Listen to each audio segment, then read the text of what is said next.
In 2012, a man calling himself Manuel Amalilio convinced 15,000 people across the southern Philippines to hand over their life savings with one simple promise: 40% return in 8 days. Not 8 months, not 8 weeks, 8 days. It should have been the most obvious red flag in the history of financial fraud. Instead, lines of investors stretched out the door of a shopping mall in Pagadian City, all waiting to hand over their cash. By the time it collapsed, Amalilio had vanished with 12 billion pesos, and the man Philippine authorities eventually arrested wasn't even using his real name. This is the story of Aman Futures, the scheme that even the country's own Justice Secretary called the biggest the Philippines had ever seen. To understand how Aman Futures grew so big, so fast, you have to start in Pagadian City, a mid-sized provincial capital in Zamboanga del Sur, far from Manila's financial centers and far from the kind of regulatory attention bigger cities attract. In early 2012, a company calling itself Aman Futures Group Philippines Incorporated set up shop here, presenting itself as a futures trading company. At the center of it was a man who introduced himself as Manuel Amalilio. He claimed Filipino-Malaysian roots. Investigators would later discover that wasn't even close to the full story. The pitch was almost absurdly simple. Invest your money and get it back with interest in days, not years. Specifically, a man promised returns of 30 to 40% within just 8 days, and 50 to 80% within 18 to 20 days.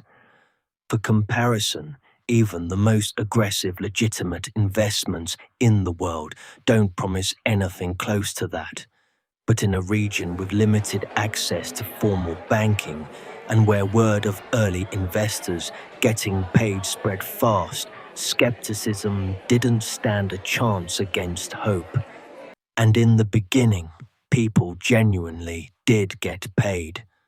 That's how every Ponzi scheme buys itself time. The first wave of investors becomes the scheme's best advertisement. Aman Futures didn't just rely on word of mouth. The company needed space, real, visible, official-looking space to handle the crowds now lining up to invest. That's where Pagadian City's own mayor, Samuel Coe, enters the story. Coe would later admit that he personally showed Amalilio available space in a government-owned commercial center, a mall the city itself operated, as a potential location for Aman's growing operation. Coe even said he personally invested over 40 million pesos of his own money, along with funds from friends, relatives, and city hall employees. When the mayor of your city is investing alongside you, and government-owned property is being offered to house your operation, you don't look like a scam. You look like an opportunity too big to question. Lines began stretching outside Aman's offices daily. People weren't just investing their own savings, they were recruiting neighbors, relatives, entire barangays eager to get in before the opportunity passed. By the time regulators started paying attention, investigators estimated Aman had taken in money from at least 15,000 people across the Visayas and Mindanao. On October 8, 2012, the Securities and Exchange Commission finally issued a cease and desist order prohibiting Aman Futures from soliciting any further investments from the public. It was already far too late. The order didn't return a single peso to investors. It just confirmed what was about to become undeniable.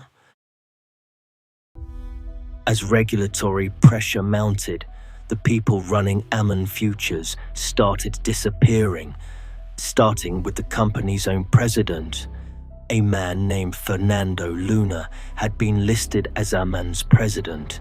When investigators came looking, Luna eventually surfaced at the Department of Justice with an unusual defense. He claimed he was never really in charge at all. He said he was actually just Amalilio's personal driver and had been listed as president without his knowledge. Whether that's entirely true or not, it tells you something important about how these schemes work. The names on paper are often not the people actually pulling the strings. Because by mid-November 2012, the man actually pulling the strings was already gone. Manuel Amalilio had flown to Kota Kinabalu in the Malaysian state of Sabah, and he wasn't coming back. The scale of what was left behind was staggering. Justice Secretary Leila de Lima publicly called it the biggest scam the Philippines had ever seen, bigger even than the multi-billion peso legacy group banking scandal that had rocked the country years earlier. Roughly 15,000 victims, 12 billion pesos gone, and the man responsible was sitting in a foreign country with no extradition treaty covering his alleged crime. On November 16th, the Bureau of Immigration issued a lookout bulletin for 38 people connected to the scam. 4 days later, the Court of Appeals ordered the freezing of bank accounts belonging to 23 Aman Futures executives across 25 different banks and financial institutions. It was a sweeping response, but the man at the center of it all was still free. Here's where the story takes its strangest turn. When Philippine investigators dug into Amalilio's background, they discovered his entire identity may have been constructed. Authorities said he had been using a Malaysian name, Muhammad Sufyan Said, and claiming Malaysian nationality. But the National Bureau of Investigation later suggested he might actually have been born and raised in Tarlac province in the Philippines all along. If true, a Filipino con artist allegedly posed as a foreign national, specifically to complicate any future extradition case against him. And for over 2 months, the strategy worked perfectly. President Benigno Aquino III personally vowed to invoke mutual legal treaties with Southeast Asian nations to bring Amalilio back to face justice. On January 23, 2013, Malaysian authorities finally arrested Amalilio in Kota Kinabalu. Philippine officials celebrated. The Justice Secretary said it was only a matter of paperwork before he'd be deported home to face the 15,000 people he allegedly defrauded. That's not what happened. Malaysia charged Amalilio with a much smaller crime than fraud, holding a Philippine passport while allegedly using a false Malaysian identity. He was sentenced to 2 years in a Malaysian prison for that charge alone. Then, in October 2014, a Malaysian court did something that stunned victims back home.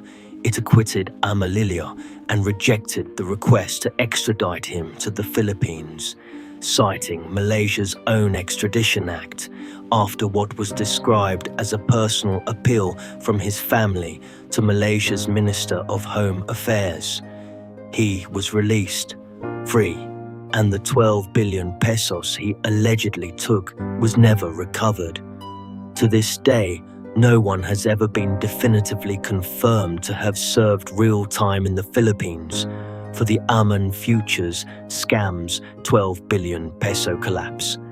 15,000 families in Mindanao and the Visayas lost their savings to a promise that should have been instantly recognizable as impossible.